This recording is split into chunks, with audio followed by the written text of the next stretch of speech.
তাদের যেন বিচার বাংলার মাটিতে হয়। শুধু পোশাক পরিবর্তন চাই না, পুলিশের মন মানসিকতারও পরিবর্তন চায়, প্রশাসনের ভাইদের মন মানসিকতার পরিবর্তন চায়। তারা যেন জনগণের সেবক হয়ে কাজ করে, জনগণের বন্ধু হয়ে কাজ করে। আর কোন প্রশাসনের ভাই যেন মিথ্যা মামলা হামলা দিয়া এদেশের নিরপরাধ মানুষকে না ফাঁসায়, গাঁজার টুকরা পকেটে দিয়া জোর করে ধরে নিয়ে যা বলবে গাঁজা সহ গ্রেপ্তার, এগুলো আমরা দেখতে চাই না। মিথ্যা মামলা হামলা এই দেশে আর চলবে না। বরাবর শুধু পোশাক পরিবর্তন করে কি করবেন? আগের পোশাক ভালোই ছিল, কিন্তু ওই পোশাক এমন ভাবে ব্যবহার করা হয়েছে যে পোশাকের প্রতি মানুষের ঘৃণা এসে গেছে। এই জন্য যে নতুন পোশাকের ডিজাইন করা হয়েছে, আমরা বলতেছি এগুলো আরো বেটার করা যায়। বিভিন্ন দেশের পুলিশের পোশাকের সাথে একটু মিল করে বা কনিমিশ কইরা একটু নতুন কিছু করেন, কথা বলে ঠিক কিনা? তারপরে বিরক্ত হয়েছেন, ওই আমার কি সমস্যা?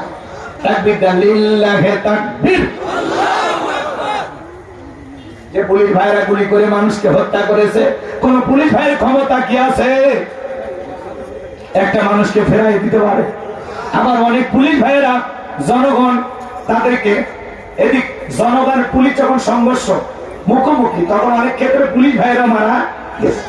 কথা বলে এই পুলিশেরা কিন্তু মেয়ে মানুষের গায়ে হাত দিছিল ওই সময়, কি কায়দাইতে পিটাইছে, ভিডিও গুলো দেখে কাশিয়ে ওঠে, কষ্ট লাগে, বুকটা ভেঙে যায় যে মানুষ এত নিচুর হয় কেমন? শুধু চাকরি বাঁচানোর জন্য আর উপরের চাপে বিবেকের বিরুদ্ধে তারা মানুষের মতো দেখতে কিন্তু অমানুষের মতো আচরণ করেছে ওদের ইশারায়। কিন্তু ওরা তো ঠিকই পালিয়ে গেল, আপনাদেরকে রেখে গেল আমাদের কাছে। আমরা তো এখন আপনাদের সাথে খারাপ ব্যবহার করতে পারি না, কারণ আমরা জানি আপনারাও কারো না কারো ভাই, কারো না কারো স্বামী, কারো না কারো সন্তান।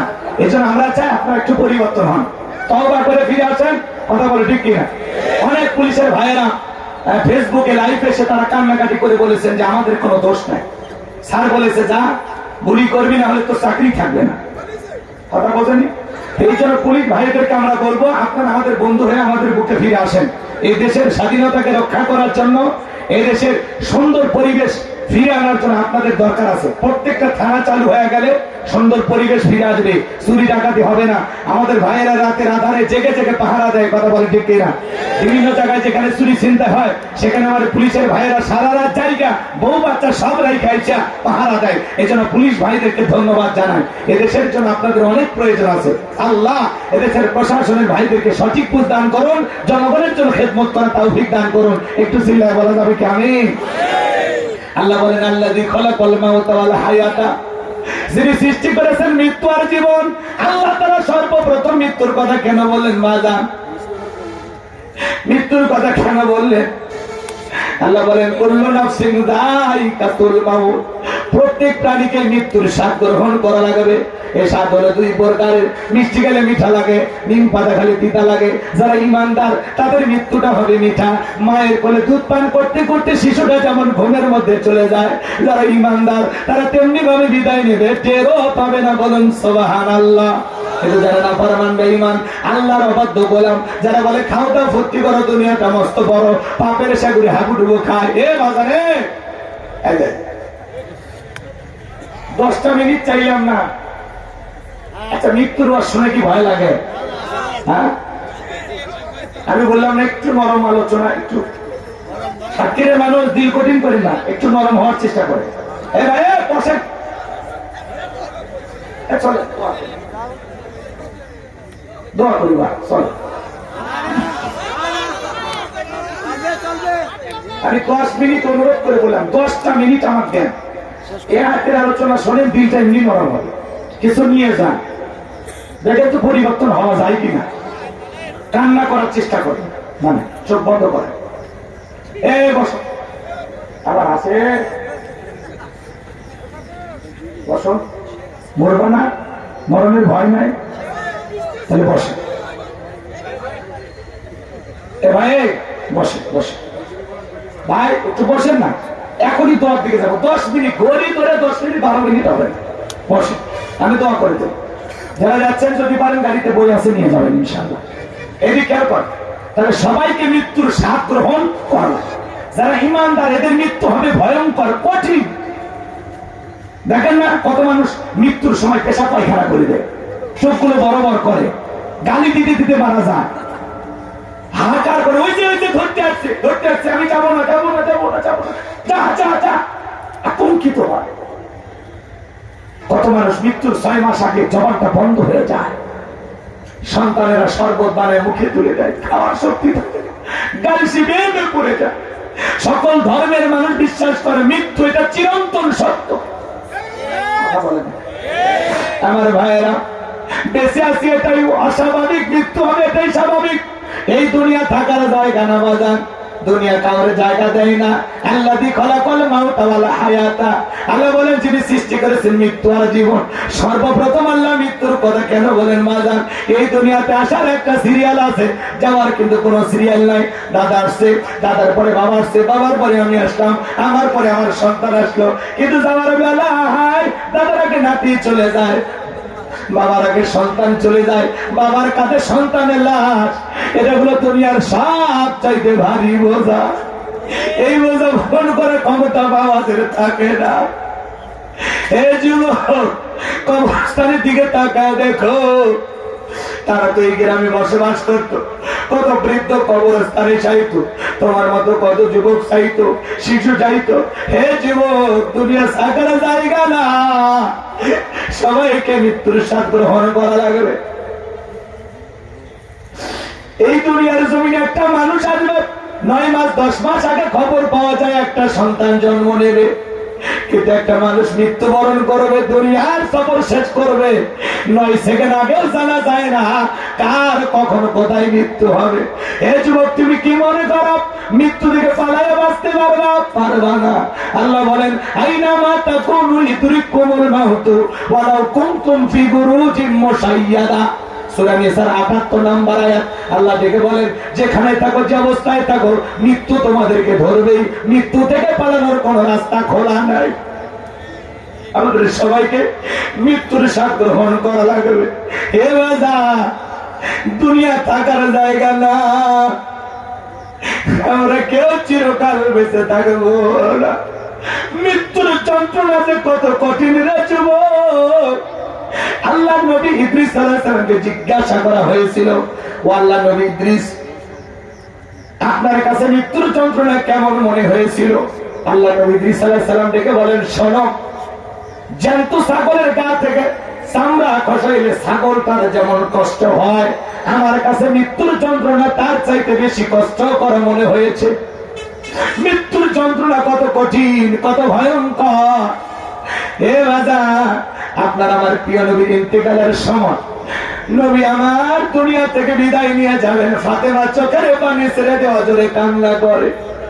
নবী আমার ডেকে বলে, মা ফাতেমা, তোর চোখের পানি আমার সহ্য হয় না রে মা, আয় আয়, তোর কানটা আমার মুখের কাছে লাগায় দে। হযরতে ফাতেমা কানটা মুখের কাছে লাগায় দিলেন। নবী কি যেন বললেন, হযরতে ফাতেমার কান্না বন্ধ হয়ে গেল। আম্মা জান আয়েশা জিজ্ঞাসা করেন, আমার মেয়ে ফাতেমা, তোমার আব্বা জান কি এমন বলেছে মা, যার কারণে কান্নাটা বন্ধ হয়ে গেল? হযরতে ফাতেমা ডেকে বলে, মা, বাবা আমাকে বলেছেন বাবার ইন্তিকালের পরে সর্বপ্রথম বাবার সাথে আমার সাক্ষাৎ হবে। বুঝতে পেরেছি মা, বাবার ইন্তিকালের পরে বেশি দিন দুনিয়াতে আমাকে থাকা লাগবে না। আমার ভাইরা, জিবরাইল আসলেন, নবীকে সালাম দিলেন, আসসালামু আলাইকুম ইয়া রাসূলুল্লাহ ইয়া হাবিবাল্লাহ। নবী গো, আল্লাহ তাআলা আপনার শরীরের অবস্থা জানতে চায়। আমার নবী বলে, আল্লাহ জানার পরেও যেহেতু জানতে চায়, জিবরাইল যাও জানা দাও, আমি নবী আগের চাইতে অনেকটা ভালো আছি আলহামদুলিল্লাহ। কিছুটা সময় পরে আবার জিবরাইল আসলে নবীকে ডেকে বলে, নবী, আজকে আসমান থেকে আমি একা আসি নাই, আমার সাথে আরেকজন ফেরেশতা এসেছেন, যার নাম হলো মালাকুল মউত। যেই মালাকুল মউত দুনিয়ার কারো বাড়িতে ঢোকার পারমিশন লাগে না, অনুমতি লাগে না গো নবী, আপনার অনুমতির অপেক্ষায় দাঁড়িয়ে আছে। নবী আমার অনুমতি দিলেন, মালাকুল মউত ভিতরে প্রবেশ করে নবীজিকে সালাম দিলেন, আসসালামু আলাইকুম ইয়া রাসূলুল্লাহ ইয়া হাবিবাল্লাহ। হুজুর, নবী আমার সালামের জবাব দিলেন। মালাকুল মউত ডেকে বলে, নবী, আপনি যদি অনুমতি দেন আপনার রূহটা আমি বের করবো, আর আপনি যদি অনুমতি না দেন, আমার আল্লাহ বলেছে রে মালাকুল মউত, আমার বন্ধু যদি অনুমতি না দেয় 1 সেকেন্ড দেরি করবি না, আমার বন্ধুর যতদিন মনে চায় ততদিন দুনিয়ার জমিনে থাকবে। বলুন সুবহানাল্লাহ। আমার নবী বলে মালাকুল মউত এরপরে কি আর কোনদিন আসবে না? মালাকুল মউত ডেকে বলে, নবী যেহেতু জীবন আছে, আপনার মৃত্যুর স্বাদ তো অবশ্যই আপনাকে একদিন গ্রহণ করতেই হবে। জিবরাইল বলে, নবী আল্লাহ তো আপনার দিদারের ইন্তজাম করতেছেন। নবী আমার ডেকে বলে, মালাকুল মউত যেহেতু আরেকবার তোমাকে আসতেই হবে, তাহলে ঠিক আছে যাও, আর তোমাকে দ্বিতীয়বার কষ্ট করা লাগবে না, আমি তোমাকে অনুমতি দিলাম, তুমি আমার রূহটা বের করতে পারো। এবার মালাকুল মউত বিশ্ব নবীর রূহটা বের করার জন্য যখন বুকের উপরে হাত রেখে দিয়েছে, নবী আমার 2 চোখের পানি ছেড়ে যে কাঁদে আর বলে, মালাকুল মউত রে আজরাইল তাড়াতাড়ি বুকের উপর থেকে হাতটা নামায় নাও। এ মালাকুল মউত আমি তো আর সইতে পারি না, তাড়াতাড়ি আমার বুকের উপর থেকে হাতটা নামায় নাও। নবী আমার 2 চোখ বেয়ে অশ্রুগুলো ঝরে দেয়। মালাকুল মউত যখন হাতটা নামায় নিলেন, আমার নবী বলে, মালাকুল মউত এই যদি হয় মৃত্যুর যন্ত্রণা আমার উম্মতেরা সহ্য করতে পারবে না। কেমন দয়ার নবী পাইছি, মৃত্যুর আগে উম্মতের কথা বলে না। সুবহানাল্লাহ। মালাকুল মউত ডেকে বলে, নবী বিশ্বাস করেন, আমার আল্লাহ তাআলা বারবার বলেছেন, হে মালাকুল মউত জীবনে আমি কোনোদিন তোরে কোনো কিছু বলি নাই, আজকে এমন একটা মানুষের কাছে যাবি রে মালাকুল মউত যেই মানুষটাকে আমি আল্লাহ বড় ভালোবাসি। মালাকুল মউত আমার বন্ধুরে কষ্ট দিবি না। বিশ্বাস করেন গো নবী, দুনিয়ার সবচাইতে কম কষ্ট দিয়া আপনার রূহটা আমি বের করার চেষ্টা করতেছি। আমার নবী বলে, মালাকুল মউত এই যদি ভাই দুনিয়ার সবচাইতে কষ্ট কম কষ্ট আমার উম্মতেরা সহ্য করতে পারবে না, আমারে কথা দে রে মালাকুল মউত আমার উম্মতকে কষ্ট দিবি না। আজরাইল বলে, নবী কথা দিলাম, যারা আপনার রেখে যাওয়া আদর্শ মোতাবেক চলবে, আল্লাহর বিধান মোতাবেক চলবে, যারা হবে নেককার ইমানদার, কথা দিলাম গো নবী তাদের রূহটা বের করার সময় আমি ইহসান করব, তাদেরকে আমি কম কষ্ট দিয়া তাদের জানটা বের করে নেব। চিৎকার মেরে বলুন আল্লাহু আকবার। এবার যখন দ্বিতীয়বার বিশ্ব নবীর রূহটা বের করার জন্য বুকের উপরে হাত রেখে দিয়েছে, নবী আমার কাঁধে আর বলা, মালাকুল মউত তাড়াতাড়ি হাতটা নামায় আনে, আমি নবী আর সহ্য করতে পারি না। মালাকুল মউত দ্বিতীয়বার হাতটা নামায় আনেন। আমার নবী বলে, মালাকুল মউত আমার কাছে মনে হয় উহুদ পাহাড় আমি নবীর বুকের উপরে চেপে ধরা হয়েছে। কেমন সহ্য করি রে মালাকুল মউত, আমি তো আর সইতে পারি না। তৃতীয়বার যখন বিশ্ব নবীর রূহটা বের করার জন্য আজরাইল হাত রেখে দিয়েছে, আমার নবী কাঁদে, চোখ বেয়ে বেয়ে পানিগুলো পড়ে যায়, নবীর রূহটা বের হয়ে যাবে।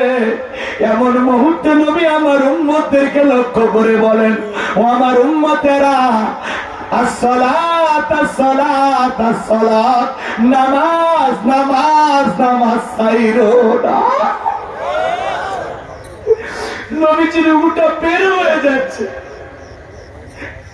নবী আমার দুনিয়ার থেকে বিদায় হয়ে যাচ্ছেন। এই সময় উম্মতদেরকে লক্ষ্য করে বলে গেলেন, আমার উম্মতেরা, আসসালাত আসসালাত, নামাজ নামাজ নামাজ ছাইরো না।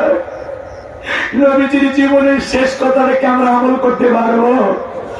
আজকের মাহফিল থেকে কি আমরা সিদ্ধান্ত নিতে পারি যে জীবনে কোনদিন নামাজ ছাড়বো না? কারা কারা হাত তুলে দেখ। আল্লাহ আমাদের সবাইকে 5 ওয়াক্ত নামাজি বানায় দেন। চলে বলেন আমিন। আর একবার চলে বলেন আমিন। আমার ভাইয়েরা, শুধু মসজিদটা সুন্দর করলে হবে না, এই মসজিদে যারা সালাত আদায় করে তাদের ঈমানটাও সুন্দর হওয়া দরকার, আছে না নাই? আমার ভাইয়েরা, কিয়ামতের ময়দানে সর্বপ্রথম সালাতের হিসাব হবে। আসুন না আমরা আজ থেকে সিদ্ধান্ত নেই জীবনে কোনোদিন 5 ওয়াক্ত সালাত কাজা করব না, নিয়মিত নামাজ পড়বো ইনশাআল্লাহ। আমল করবেন তো ইনশাআল্লাহ। দুনিয়া থাকার জায়গা না বাজান। আল্লাহ বলেন বাল তুসিরুনাল হায়াতাদ দুনিয়া ওয়াল আখিরাতু খায়রু ওয়া বাকা। তোমরা দুনিয়ার জীবনকে প্রাধান্য দিচ্ছ, অথচ আখিরাতের জিন্দেগিগুলো চিরস্থায়ী।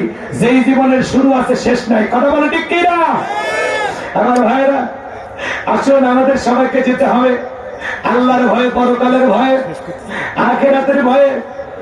সবাইকে আমরা যেহেতু চলে যাব দুনিয়াতে, কেউ আমরা থাকবো না। আসুন না নেক আমল করি।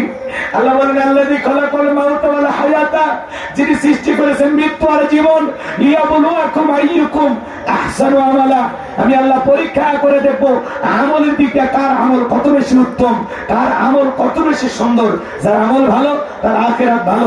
বিশ্বনবী বলেছেন ক্বালা ক্বালা রাসূলুল্লাহি সাল্লাল্লাহু আলাইহি ওয়াসাল্লাম ইন্নামাল কুবুরু রাউযাতুম মিন রিয়াদিল জান্নাহ আও হুফরাতুম মিন হুফারিন নার। রাওয়াহু তিরমিজি। বিশ্বনবী বলেন যে ব্যক্তির আমল ভালো, মৃত্যুর সঙ্গে সঙ্গে আল্লাহ তাআলা তার কবরটাকে জান্নাতের বাগান বানায় দিবেন। বলুন সুবহানাল্লাহ। আর আল্লাহ তাআলার হাবিব বলেন যে ব্যক্তির আমল খারাপ, আও হুফরাতুম মিন হুফারিন নার, তার কবরটা হবে জাহান্নামের আগুনের গর্ত। কিসের গর্ত?